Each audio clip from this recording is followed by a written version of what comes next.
So joining me now is Kentucky Senator Rand Paul. He's spoken out about investigating potential voter fraud, and he joins me now. So, Senator Paul, good to have you here tonight. I'm sure you heard the news at the top of the hour tonight about the GSA beginning their process of the transition, and Michigan has certified their vote. Philadelphia County has now certified their vote.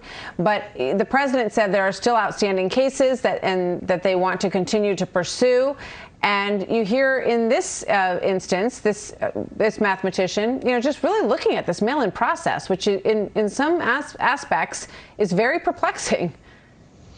I think the first thing that we need to acknowledge is that this was an unprecedented election in the sense that normally 99% of people show up in person, and we can kind of police that the right people showed up because you don't have the same people showing up again and again. They sign in, they show an ID, and it's pretty easy to validate the vote. But now we have an election where maybe a third to a half mailed in their ballots. This has never, ever happened in our history, so we have to validate were they the right people. And the left keeps saying there's no evidence or there's insufficient evidence. But what Professor Williams has done here is he's taken a random sample of Republican voters and found out that there's an extraordinary number of Republican voters who said they voted that weren't counted. And then there's an extraordinary number of Republican voters who said, I didn't request a ballot, I didn't vote, and yet they're recorded as having voted. And when you take a random sample, when you do statistics and you apply it to the whole, now we have evidence of large-scale problems with the vote. I think they could take this to court and show that this is a random sample that represents of 1 million votes. Now we may be talking about 100,000 votes. That'd be enough to tip the difference. I would think that if we took this to a court, the court would then mandate that you have to look at all of the absentee votes one at a time, not count them, but verify whether or not the person who you say voted, you actually call them and ask them, did you vote and who did you vote for, to verify the vote.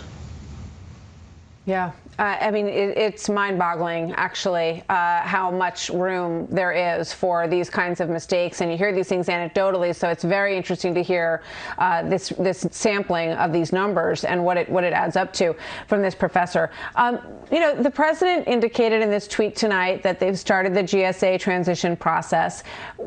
You're a senator. Obviously, you're concerned about the Georgia election. We know that Joe Biden's heading there to campaign. What would be your advice for President Trump tonight with regard to his own position and with regard to that Senate race? With regards to the Senate race, I think the president would be an asset to campaign for the candidates down there. There's not been a politician in my lifetime or even in the previous generation that's been able to draw crowds and enthusiasm like President Trump. He's very popular in Georgia. I think he would help quite a bit to go down there and campaign for him. And what about the presidency and continuing to pursue the legal avenues?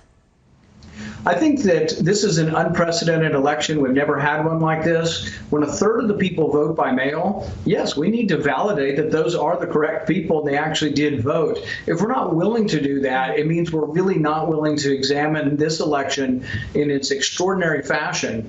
But it also means that the easiest way to validate an election is to vote in person. I'm not against voting early or having early voting, but the majority of the vote, the vast majority, needs to be in person because there's so many checkpoints. Can you imagine calling up 1 million people in Philadelphia and saying, did you vote and who you voted for, and checking if that was accurate? So the first thing you do is a sample like Professor Williams did. And when you look at this sample and apply it to the whole, you're astounded that there could be 100,000 invalid votes just in Philadelphia. So I think in the future, we have to go back to in-person voting. We can't just say, oh, here's a ballot, we're going to mail it to anyone. I think it's rife for fraud. Right. And now we have scientific evidence that there may well have been widespread changes in votes in Philadelphia that could have affected the election.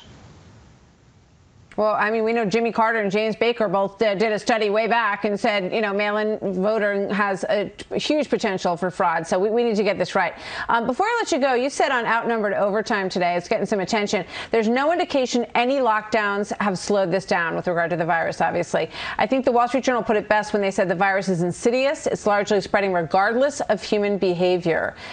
Does that mean that, following the guidelines for Thanksgiving and all of that doesn't really keep us safer? Is that what you're suggesting? I think if you look at the mandates and the lockdowns, and you can look at chart after chart, state after state, country after country, as the mandates have become more severe, as the mask wearing has become more widespread, the incidence of the infection has gone up.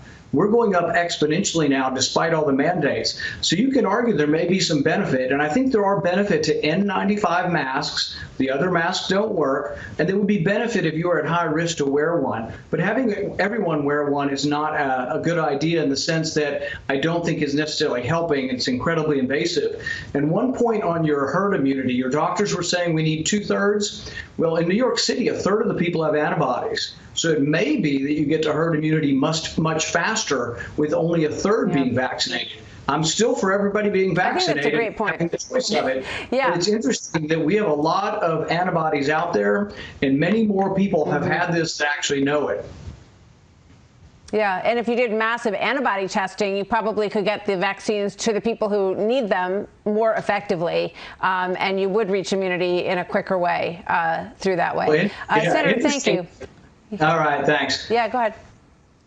I was just going to say, interestingly, the way we know how we do the antibody testing is also random sampling. They sample 3,000 people in New York. They take that percentage, but then they extrapolate it to the whole of New York, and they find out that about 1/3 of New York has had antibodies, which is it wasn't good because a lot of people unfortunately died by getting the infection. But the good news now is it's going to speed up herd immunity as we get the vaccine, that it may come quicker than some people think. Yeah. Makes a lot of sense. Senator Paul, good to see you. Thank you very much. Thank you.